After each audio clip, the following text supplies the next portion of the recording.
इसमें कहा है पहला, क्या है पहली लाइन? धन्य धन्य दयाल सतगुरु दीन हितकारी महा। धन्य धन्य दयाल सतगुरु। सतगुरु को दयाल कहा है क्योंकि सतगुरु दयाल है। सतगुरु परम दयाल है।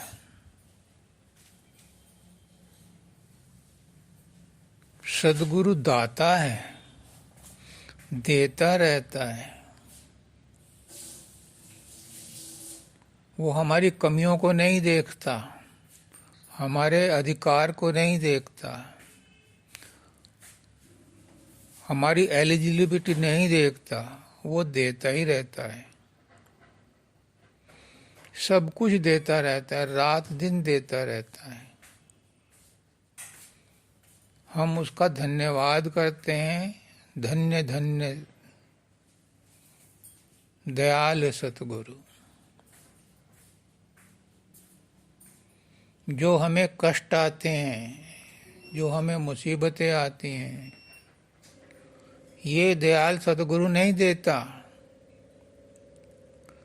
ये तो हमें हमारे कर्म देते हैं, क्योंकि उस दयाल सतगुरु ने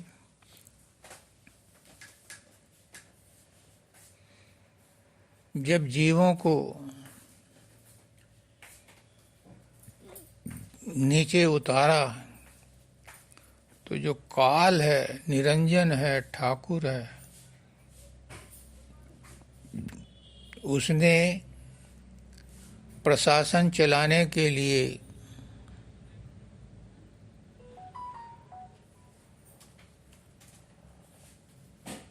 अधिकारी नियुक्त कर दिए। और जैसे हमारा संविधान है, कॉन्स्टिट्यूशन है, ऐसे उसने एक संविधान बना दिया कर्म का सिद्धांत। जो जैसे कर्म करेगा वैसा ही उसे फल भोगना पड़ेगा। तो वो उसके फल भोग रहा है। हर इंसान अपने अपने कर्मों के फल भोग रहा है। दयाल सतगुरु हमें दंड नहीं देता, वो तो हमें बचाने के लिए आता है, बचाने की थोड़ी कोशिश करता है। लेकिन हमारे कर्म ही ऐसे हैं कि दयाल सतगुरु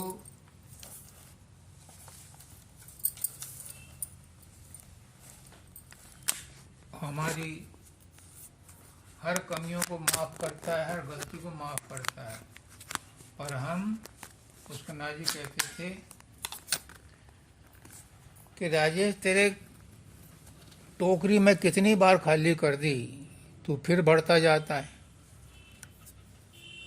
तो वही हम सब कर रहे हैं, अपनी टोकरी को बार बार भर रहे हैं। सतगुरु तो बार बार हमें माफ़ करता है, हमारे कर्म माफ़ करता है, लेकिन हम बार बार बढ़ते हैं। तो जो यहाँ का प्रशासनिक अधिकारी है वो कहता है कि जैसे कर्म करोगे वैसा फल मिलेगा। अच्छे कर्म करोगे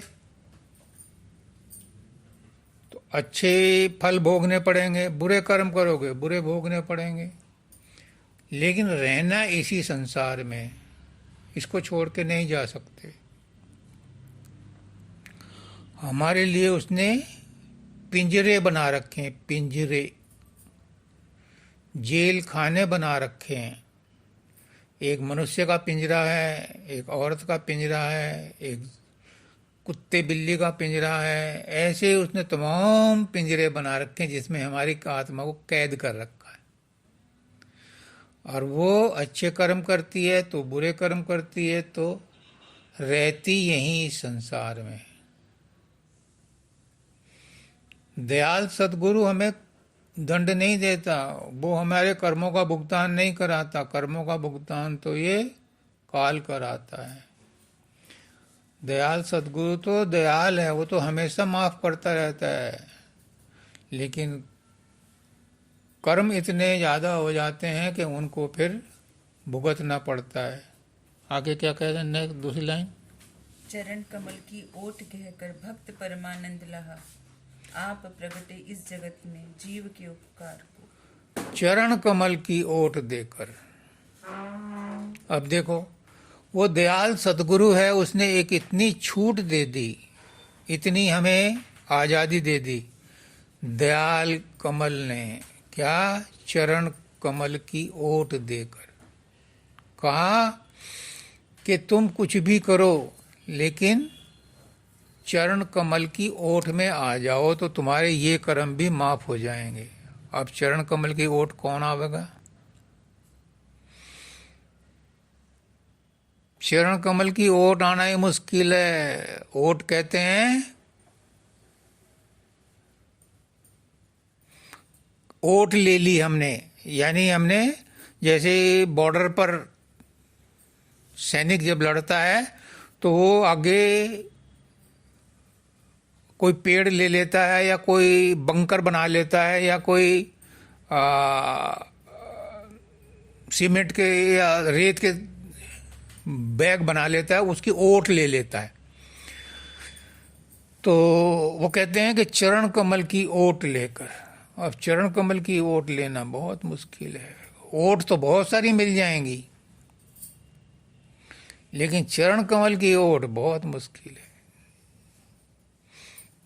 चरण कमल की ओट तो कोई सूरमा ही ले सकता है। पहली बात तो ये है कि चरण का ही नहीं पता कि चरण क्या है।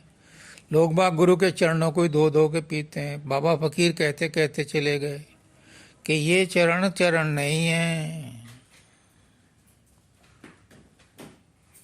शब्दानंद जी भी कहते चले गए, पुष्करनाथ जी भी कहते चले गए, ये चरण चरण नहीं है। गुरु के चरण कमल तो कुछ और ही हैं। जो साधन अभ्यास करेगा, तीसरे तिल से पार जाएगा, सैदल कमल में आएगा, वो है चरण। चरण कहते हैं, हजूर महाराज ने बताया, राय सालिग्राम ने, कि गुरु के चरण है प्रकाश। जो प्रकाश की ओट लेगा, प्रकाश तक पहुंचेगा, उसके काल कर्म खत्म हो जाएंगे। तो चरण कमल की ओर लेकर, तो गुरु कहता है, दयाल गुरु, कि तुमने जो कर्म कर लिए वो भी मैं माफ कर दूंगा, कठोर से कठोर भी माफ कर दूंगा, लेकिन पुष्करनाथ जी कहते हैं कुछ तो तुम्हें भी करना पड़ेगा। क्या करना पड़ेगा? वो कहते हैं कि गुरु को 24 घंटे बैकग्राउंड में रखो। बैकग्राउंड क्या है?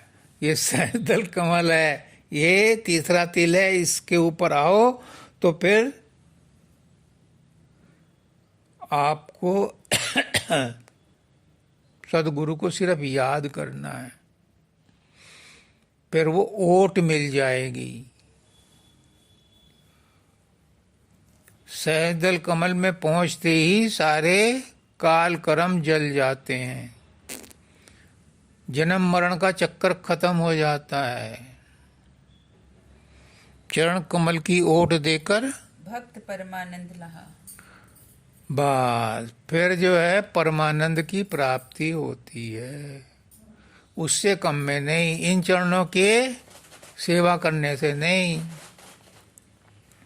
पुष्करनाथ जी कहते हैं ये भी जरूरी है, ये ABCD है, ये KG है, प्राइमरी क्लास है, ये भी जरूरी है, क्योंकि इससे एक हौसला बढ़ता है, इससे एक लिंक बढ़ता है, इससे प्यार बढ़ता है, और वो प्यार ही आगे हमें मदद करता है ऊपर चढ़ने में, विश्वास दिलाता है। पुष्करनाथ जी कहते हैं अगर गुरु की एक बात मान लोगे तो तुम्हें गुरु से प्यार हो जाएगा, और जब वो प्यार हो जाएगा, वो प्यार ही आगे चरण कमल तक ले जाएगा। आगे क्या है? आप प्रगटे इस जगत में जीव के उपकार को। गुरु आता ही इसलिए, स्वामी जी महाराज कहते हैं कि जब काल ने एक बार 72 चौकड़ी तपस्या की, दूसरी बार 68 चौकड़ी तपस्या की और कहा कि मैं भी आपकी तरह से रचना करूं, तो सतपुरुष ने कहा दफा हो जा यहाँ से और जा महाशून्य में जाकर रचना कर। तो जब वो महाशून्य में रचना की तो वो खड़ी नहीं हुई, तो उसने 64 वही 68 चौकड़ी तपस्या करी करोड़। तो सतपुरुष ने सतलोक से सूरतें भेजी, आत्माएं भेजी, और जब वो उस महाशून्य में आई तब उसकी रचना खड़ी हुई, क्योंकि बिना सूरत के, बिना आत्मा के रचना खड़ी नहीं हुई थी। तो काल ने अब उन्हें दुखी करना शुरू कर दिया। पहले तो इतनी तपस्या करके उन सूरतों को बुलाया, उन आत्माओं को बुलाया, अब उनके ऊपर शिकंजा कसना शुरू कर दिया, क्योंकि यहाँ आकर के सब बहक गईं, सबने उल्टे सीधे काम किए। तो काल ने उनको दंड देना शुरू किया। तो दयाल सतगुरु को क्या हुआ, दया आई, आप प्रगटे जगत में जीव के उपकार को। तो उन जीवों के उपकार के लिए, उनकी भलाई के लिए सतगुरु को जन्म लेना पड़ा, यानी उस मालिक को सतगुरु बन करके आना पड़ा। उनके जीव के अपने आत्माओं के उपकार के लिए उसे सतगुरु का रूप धारण करके आना पड़ा। फिर निज दया से नाम देकर किया जीव सुधार। हाँ, क्या बात है। निज दया से नाम देकर, निज दया से जब माँ को दया उमड़ती है तो वो बच्चे को दूध पिलाती है। गाय को जब प्यार आता है अपने बछड़े पर तो वो बछड़े को दूध पिलाती है। बछड़ा कोशिश तो करता है अपनी, माँ के थनों में मुंह मारता है, उन्हें चूसता है, लेकिन दूध मिलता है माँ की दया से। जब माँ पिनाती है, उसे कहते हैं पिनाना, यानी वो पावसती है तो दूध निकलता है थनों से। यहाँ भी क्या कहा उन्होंने, निज दया से नाम देकर। नाम देकर, नाम क्या है ये नाम निज नाम है। राधा स्वामी गाय कर जन्म सुफल कर ले, और यही नाम निज नाम है, चित अपने धर ले। सदगुरु निज नाम देता है। निज नाम क्या है, राधा आदि सूरत का नाम, स्वामी आदि शब्द पहचान। जब सूरत सतलोक से चली, बल्कि अगम लोक से चली, तो ये धारा के रूप में आई, बूंद के रूप में आई। जब धारा के रूप में आई तो यहाँ आकर के वो राधा हो गई। जब शरीर में आई तो उसके ऊपर तमाम बोधभान चढ़ गए, वो आत्मा बन गई, वो जीवात्मा बन गई, वो राधा बन गई। अब सदगुरु आया, उसने निज नाम दिया, राधा स्वामी का। तो उस राधा को शब्द के साथ जोड़ करके धारा के रूप में बनाओ और स्वामी से मिल जाओ। ये सद्गुरु नाम देते हुए ही हमें नाम के साथ शब्द के साथ जोड़ देता है। गठ जोड़ा करता है। क्या करता है गुरु? नाम ही तो देता है, और नाम ही तो शब्द है, शब्द ही तो नाम है। नाम के अलावा और क्या है इस जगत में? नाम और रूप दो ही चीज हैं।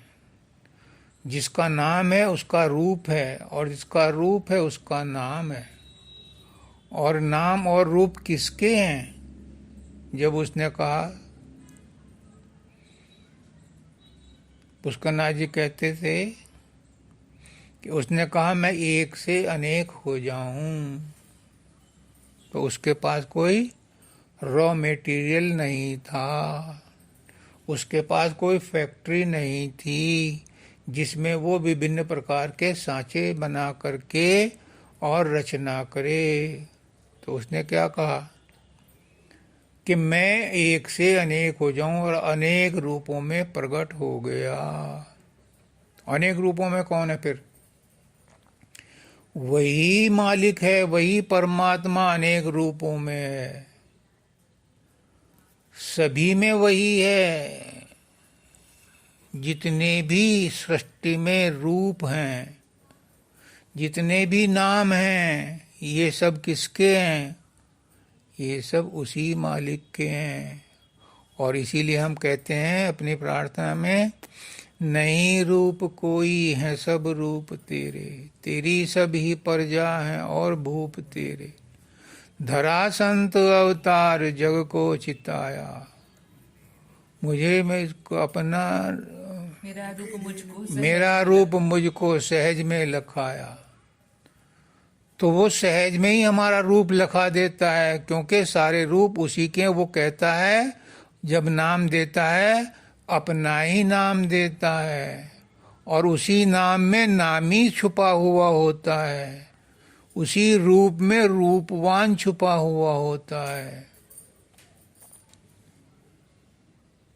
ये उसका बड़ा परोपकार है, बड़ा उपकार है कि वो आता है सद्गुरु के रूप में और हमें नाम दे करके झंकृत करता है, हमें नाम दे करके आंदोलित करता है कि इस नाम के साथ जुड़ो, इस शब्द के साथ जुड़ो और उस मालिक के पास पहुंच जाओ।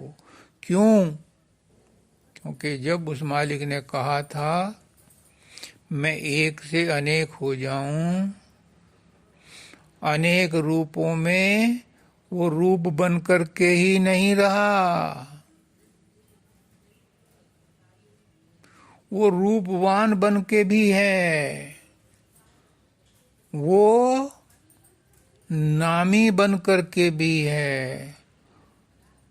कहते हैं हम, गुरु भी कहता है कि जब हम किसी चीज को देखते हैं, किसी भी चीज को देखते हैं, सबके अंदर वो है लेकिन वो दिखाई नहीं देता। क्यों? क्योंकि हम जो देखते हैं आउटर कवर देखते हैं, उसका बाहर लिफाफा देखते हैं, उसके अंदर नहीं घुसते कि लिफाफे के अंदर क्या है। लिफाफे के अंदर जो मजबून है, जो पत्र है, वो उस मालिक का एड्रेस है, लेकिन लिफाफे के बाहर हमारा एड्रेस है। अंदर में लिफाफे के उसका एड्रेस है, उसे नहीं पढ़ते हम। इसलिए कहते हैं कि देखत देखत ऐसा देख, मिट जाए धोखा रह जाए एक। अगर देखो बाहर में भी तो ऐसा देखो, ऐसा देखो, ऐसा देखो कि देखते देखते आउटर कवर खत्म हो जाए और उसकी असलियत सामने आ जाए। लेकिन ऐसा होता नहीं है। कहते हैं कि भगवान को हमें दिखाओ, साइंटिस्ट कहते हैं कि हम भगवान को तब मानेंगे, आत्मा को तब मानेंगे जब तुम हमें दिखाओ।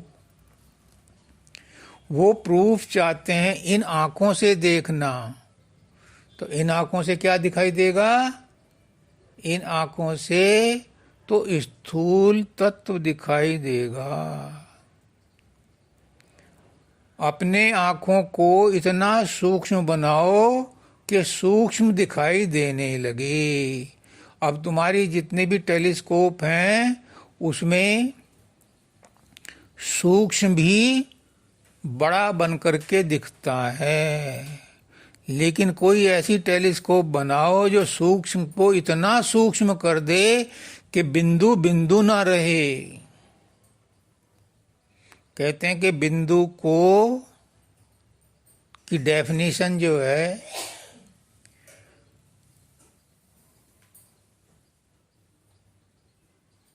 वो जगह नहीं घेरता, उसका कोई निशान नहीं रहता। लेकिन जब बिंदु को कागज पर दिखाया जाता है, ब्लैक बोर्ड पर दिखाया जाता है, तो निशान बना के दिखाते हैं तो उसकी जगह बन जाती है। लेकिन वो बिंदु का बाहरी रूप है। असली बिंदु क्या है कि उसमें जगह नहीं होती, स्थान नहीं घेरता। ऐसे ही जब दृष्टि हमारी सूक्ष्म हो जाएगी तो जो बाहर दिखाई देता है इसके पीछे की असलियत दिखाई देने लगेगी। लेकिन बाहर में कहाँ तक देखोगे? किसी को नहीं दिखाई दिया है, साइंटिस्ट भी नहीं देख पाते, इसीलिए उन्हें विश्वास नहीं होता। हैं कुछ साइंटिस्ट, आइंस्टीन उनमें से एक था, जिसने उपनिषदों का फ्रेंच भाषा में, जर्मन भाषा में अनुवाद पढ़ा था। वेदों का अनुवाद फ्रेंच में और जर्मनी में पढ़ा था। उसे समझ में आया कि सच्चाई क्या है। उसने खुले तौर पर स्वीकार किया कि हाँ, मैं परमात्मा को मिल चुका हूँ, परमात्मा को जानता हूँ, परमात्मा को मानता हूँ। 1924 में जब रविन्द्रनाथ टैगोर नोबेल पुरस्कार लेने गए, तब आइंस्टीन ने रविन्द्रनाथ टैगोर के सामने स्वीकार किया, मैं मानता हूं परमात्मा को। कितना बड़ा साइंटिस्ट! क्यों? उसने स्वीकार किया कि कोई शक्ति है जो हम सबको चला रही है, जिसका हमें पता नहीं, जो दिखाई नहीं देती। और वो दिखाई तब देती है जब अनुभव की आंख इतनी सूक्ष्म हो जाती है कि उसे अनुभव करने लगे। एक संत थे, वो गए अमेरिका, तो नील आर्मस्ट्रांग से मिले। उससे पूछा कि जब तुम चंद्रमा पर गए थे तो क्या तुम्हें भगवान का कहीं एहसास हुआ था, महसूस हुआ था? कि what nonsense, I am a scientist. उसने कहा, बेटा एहसास तो हुआ था, मानो या मत मानो। उसने कहा, हाउ? कि जब तुम्हारा रॉकेट छोड़ा गया था तो रास्ते में कितने प्लेनेट थे, वो सब घूम रहे थे और तुम्हारा रॉकेट भी घूमता हुआ गया। उनकी स्पीड को कौन गवर्न कर रहा था? अगर किसी की भी प्लेनेट की, छोटे से छोटे की भी स्पीड में अगर कोई गलती हो जाती तो तुम्हारा रॉकेट वहां ना उतरता जहां उतरा। उसने कहा, yes, somebody is there, some energy is there who is controlling all universe। कि हम उसी को परमात्मा कहते हैं, हम उसी को मालिक मानते हैं। तो शक्ति तो है, लेकिन वो आंखों से नहीं देखी जा सकती, वो आत्मा की आंखों से या मन की आंखों से अनुभव की जा सकती है। तो क्या कह रहे हैं इसमें? कर्म धर्म और भरम अज्ञान दुख के मूल थे। कर्म भरम और धर्म। धर्म अज्ञान दुख के मूल थे। एक लाइन और है, यह है कांटे कष्ट के और जीव समझा फूल थे। ये सब चीजें जो हैं स्थूल हैं, इनको हम समझते हैं कि हमने बड़ी उपलब्धि प्राप्त कर ली, हमें बड़ा सुख मिल गया, हम बड़े आराम से हैं।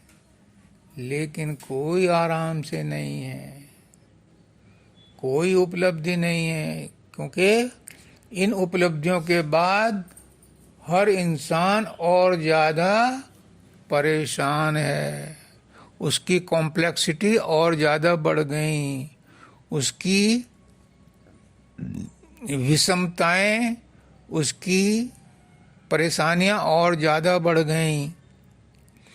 जितने जितने आविष्कार हो रहे हैं बहुत अच्छा है, बहुत समय बचा दिया, बहुत आराम दे दिया, बहुत जल्दी रिकवरी होती है बीमारियों से भी, लेकिन इनके कितने साइड इफेक्ट हैं इसका अभी अंदाजा नहीं है। पुष्करनाथ जी कहते थे कि ये कोरोना आया, कहाँ से आया? किसी इंसान ने ही बनाया, और इसका जो मेडिसिन बनी, वैक्सीन बनी, ये भी किसी इंसान ने ही बनाई। तो इंसान बनाता है, इंसान खोज करता है, लेकिन किधर जाती है वो खोज?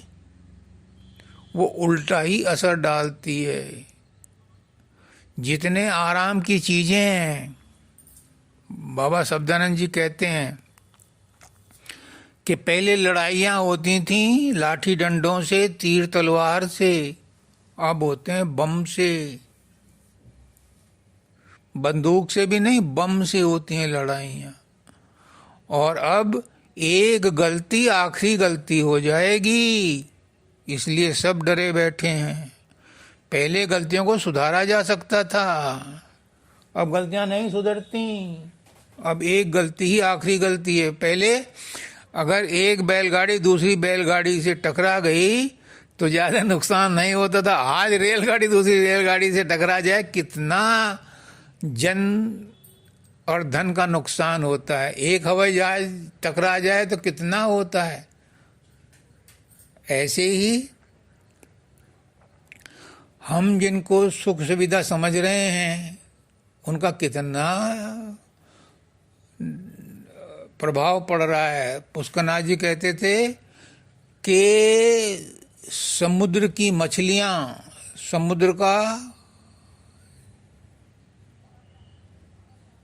जल स्तर, समुद्र का पर्यावरण, इस प्लास्टिक ने, जो बड़ा सुविधाजनक है, जो पानी में भी नहीं भीगता, सामान बड़े सुरक्षित रखे जाते हैं, लेकिन इसका नुकसान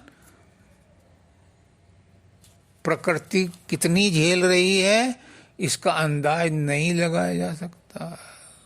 समुद्र में भी इसका प्रभाव पड़ना शुरू हो गया है।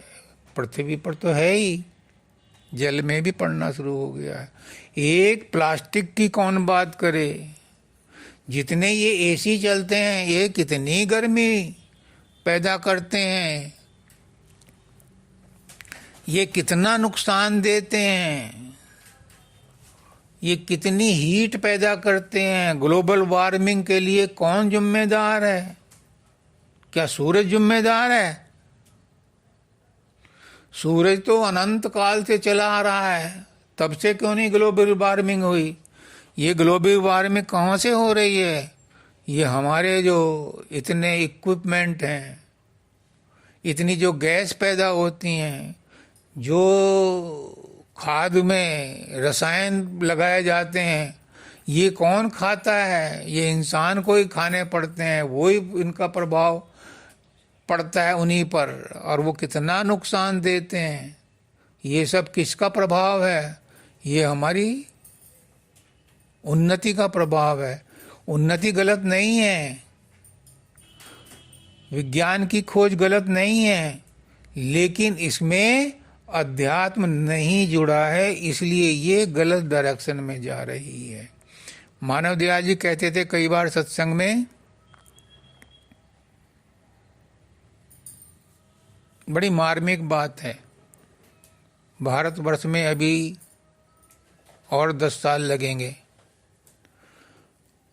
उन्होंने 40 साल पहले कहा था मानव दयाल जी ने कि अमेरिका में कोई फूड अडल्ट्रेशन नहीं कर सकता, उसकी सजा सजाए मौत है।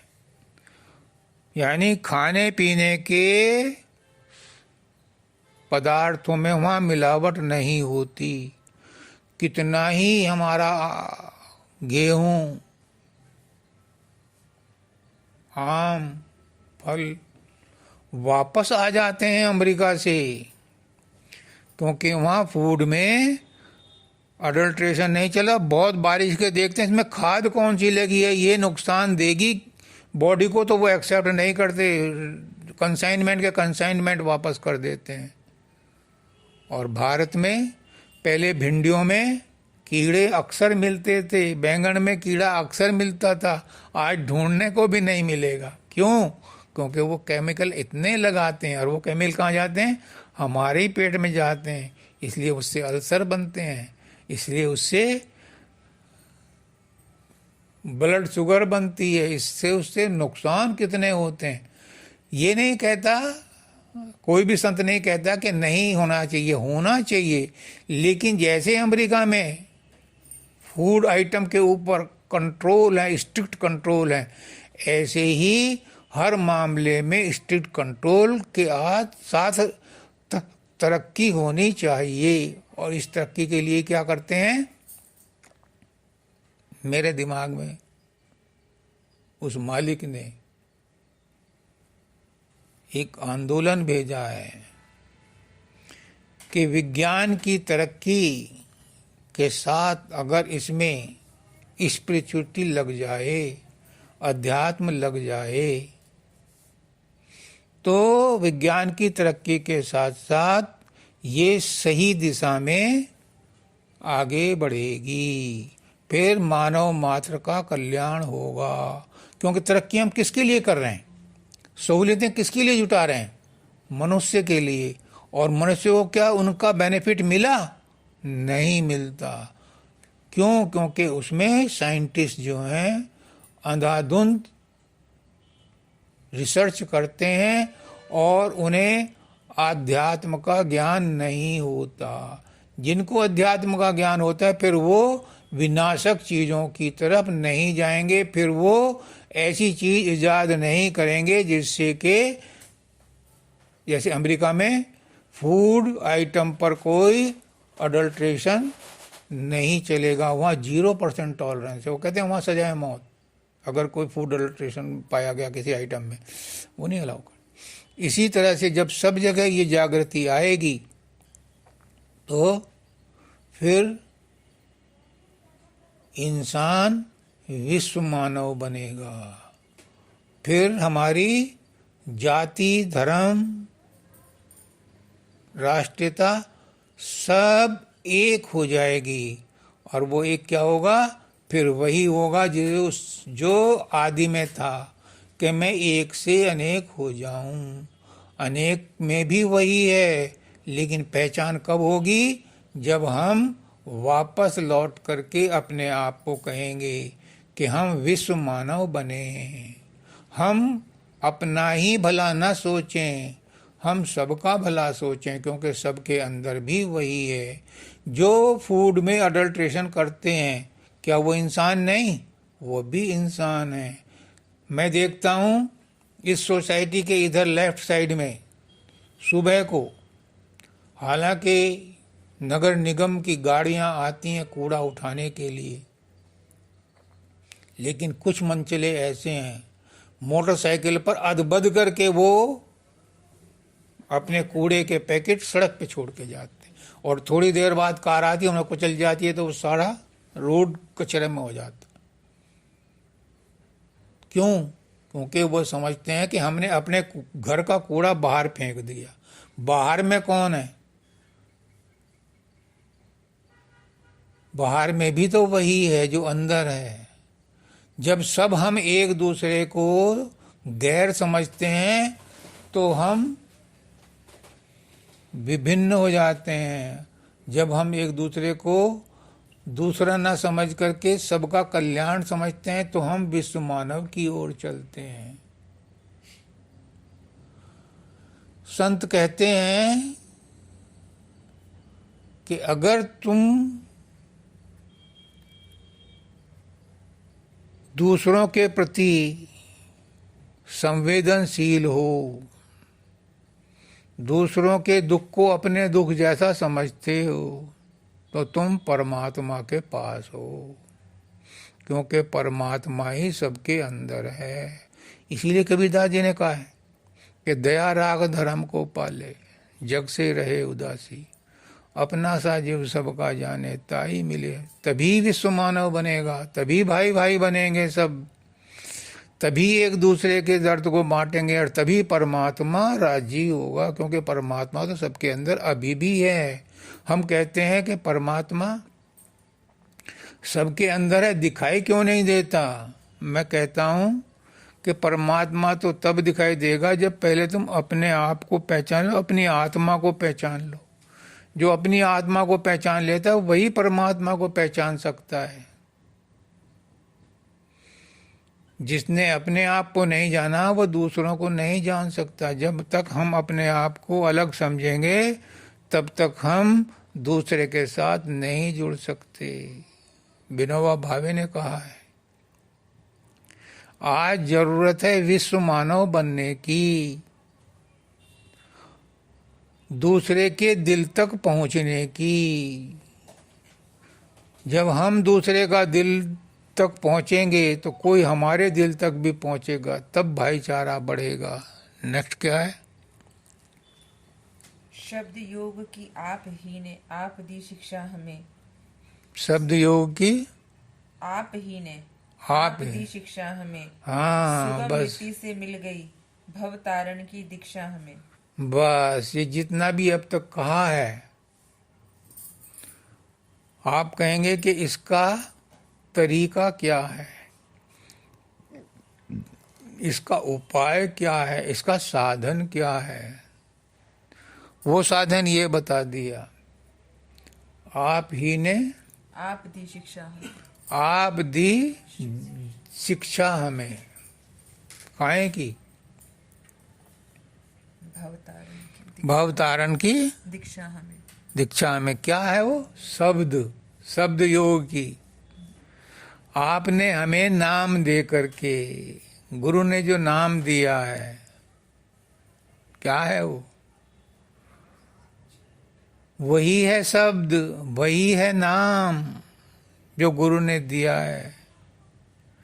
जब उस पर चलेंगे तो हम पहले अपने अंदर घुसेंगे, और जब अंदर घुसेंगे तो हमें फिर सारा संसार अपने जैसा ही दिखने लगेगा।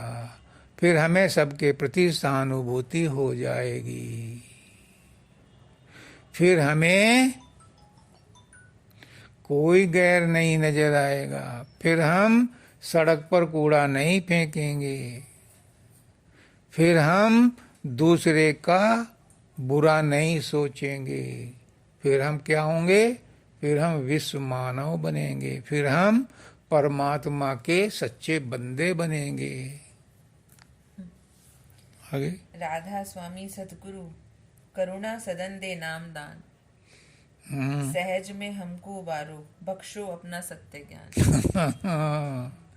यही है वो सत्य ज्ञान, यही है वो सत्य ज्ञान कि पहचान ले अपने को तो इंसान खुदा है। पहले अपने आप को पहचानो। अपने आप को कैसे पहचानोगे? अपने अंदर में घुसो, जो गुरु ने नाम दिया है उसे सुमरन करो, और सुमरन करते करते तुम जब अंदर घुसोगे तो काम, क्रोध, लोभ, मोह, अहंकार छूटने शुरू होंगे। तुम शरीर को भूलना शुरू करोगे। जब शरीर को भूलोगे तो सहज दल कमल में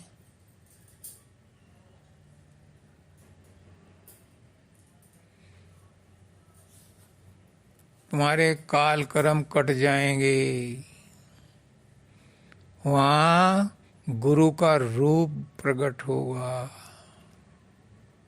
फिर वो गुरु का रूप जब गाढ़ा होगा तो प्रकाश में बदलेगा। फिर उसके बाद तुम ब्रह्म को छोड़ के पर ब्रह्म में जाओगे।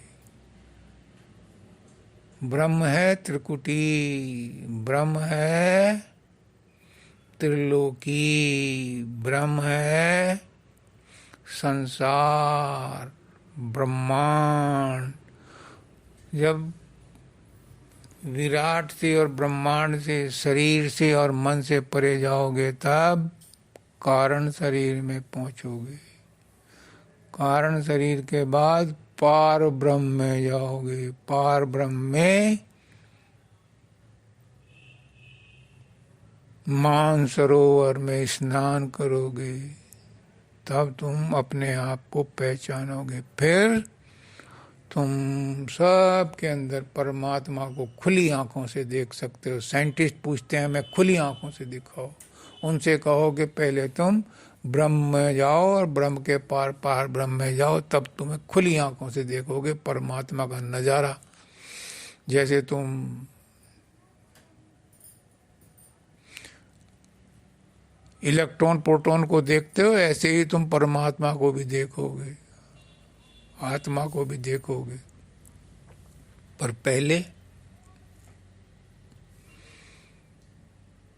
ब्रह्मांड से पार तो जाओ, पर ब्रह्मांड में पहुंचो तो वहाँ तुम्हें सब कुछ नजर आएगा। जो देखना चाहते हो वो मिलेगा। परमात्मा भी मिलेगा, आत्मा भी मिलेगी। ये कोई कपोल कल्पना नहीं है, ये एक्चुअल है। ऋषियों ने, मुनियों ने, संत महात्माओं ने, गुरुओं ने उसे देखा है, उससे बात करते हैं, उसके साथ मिलते हैं, रोज उसके साथ बैठक में रहते हैं। परम दयाल जी कहते हैं, मैं उसके साथ रहता हुआ अपने आप में गुम हो जाता हूँ। जब वापस लौटता हूँ तो फिर मैं संसार में आता हूँ। तो जरूरी नहीं है कि वहाँ पहुँच करके आदमी शरीर छोड़ करके पहुँचेगा। नहीं, शरीर में रहते रहते उसका अनुभव करना है। और ये सुरत शब्द योग से ही संभव है। और यही गुरु हमें नाम दान दे के सिखाता है। तो वो गुरु परम दयाल है। क्या है पहली लाइन?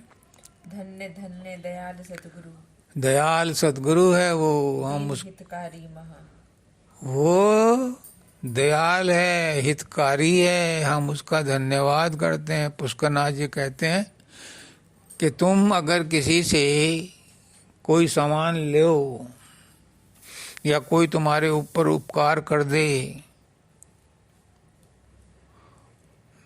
अभी मैं वहाँ रह के आया इंग्लैंड,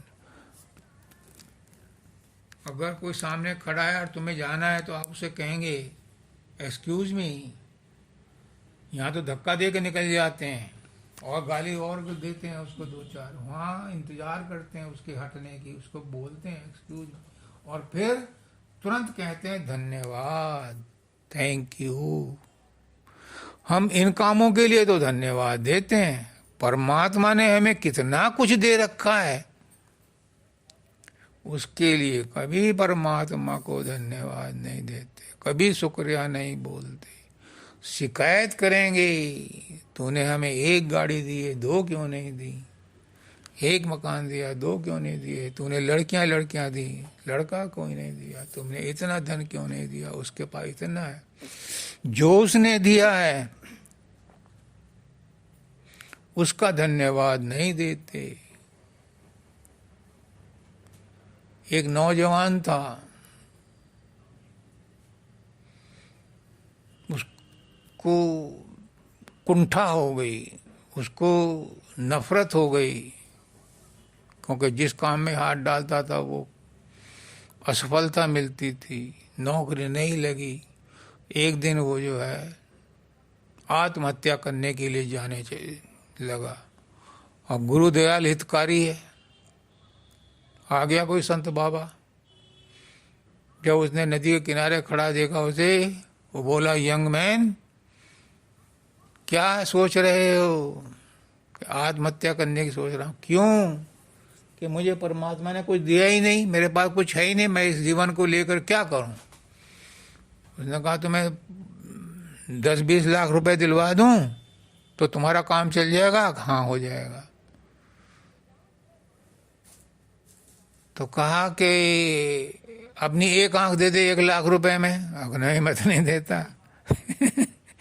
एक पैर दे दे चल 50,000 में। नहीं, मैं नहीं देता। एक हाथ दे दे चल 75,000 में। नहीं देता। तो कहने लगा, तेरे पास इतना कीमती खजाना है तो इसके लिए तो धन्यवाद देता नहीं, और जो तेरे पास नहीं है उसके लिए तू परमात्मा को दोष देता है, यहाँ तक कि उसका दिया हुआ इतना सुंदर शरीर इसे भी बर्बाद करने को तैयार है। अब उसके समझ में आ गया। उसने कहा कि अब मैं मेहनत करूँगा, अब मैं उस मालिक का धन्यवाद दूंगा कि उसने मुझे आँख दी, कान दिया, पेट दिया। पेट में जरा सी गड़बड़ हो जाए, कितना पैसा खर्च करते हैं। एक सेठ था, इसमें कोरोना में ऑक्सीजन की जरूरत पड़ी, हॉस्पिटल में भर्ती हुआ, 5 लाख का बिल आया। तो वो आंखें फाड़ के देख रहा है, तो डॉक्टर कहता है, कुछ ज़्यादा है क्या सेठ जी? अब ज़्यादा नहीं है, 80 साल हो गए मुझे परमात्मा की ऑक्सीजन इस्तेमाल करते हुए, कभी मैंने परवाह नहीं की। आज तुमने 1 हफ्ते में ही 5 लाख का बिल ठोक दिया। तो जितना उसने दे रखा है उसका धन्यवाद नहीं देते। इसके लिए एक फॉर्मूला बनाया था, उस किताब में है कि तुम्हें संतुष्टि चाहिए तो संतुष्टि का फार्मूला है, जो तुम्हारी इच्छाएं हैं divided by whatever is available, that is equal to संतुष्टि। मान लिया तुम्हारी इच्छाएं हैं 100 रुपए की और तुम्हारे पास मनी उपलब्ध है 50, तो तुम्हारी सेटिस्फैक्शन है 50%। अगर तुम्हें इसे 100% में लाना है तो अपनी उपलब्धि बढ़ाओ, जो तुम्हारे बस में है नहीं, क्योंकि जितना भी तुम एक्स्ट्रा कमाओगे उसके साथ उतनी इच्छाएं और बढ़ जाएंगी। कुछ भी कमा लो तुम, जितना भी धन कमाओगे उसके हिसाब से इच्छाएं और बढ़ जाएंगी। तो वो रेशो तो डाउन होने से रहा, कम हो जाए ये जरूरी है। जितना भी कमाओगे, जितना भी, चाहे कोई ना भी कमावे, कहीं से भी मिल जाए, लॉटरी भी मिल जाए, तो भी उसके साथ उतनी इच्छाएं बढ़ती जाएंगी। अगर तुम्हें इसमें पैरिटी लानी है, इसमें बैलेंस बनाना है, तो अपनी इच्छाओं को कम करो, वो तुम्हारे बस में। इच्छाएं कम होंगी, उपलब्धि तुम्हारे पास है, तो उसका रेशो संतुष्टि के बराबर आ जाएगा। और ये कौन बताता है? ये सतगुरु बताता है। संसार में और कोई इस बात को नहीं बताता कि अपनी इच्छाओं को कम करो। सब इच्छाओं को बढ़ाने का ही टिकट बेचते हैं। इच्छाओं कम करने का टिकट सदगुरु के काउंटर पर ही मिलता है। तो आज का सत्संग अब हम यहीं समाप्त करते हैं। काफ़ी समय हो गया, घंटा भर तो हो ही गया होगा है। सबको राधा स्वामी।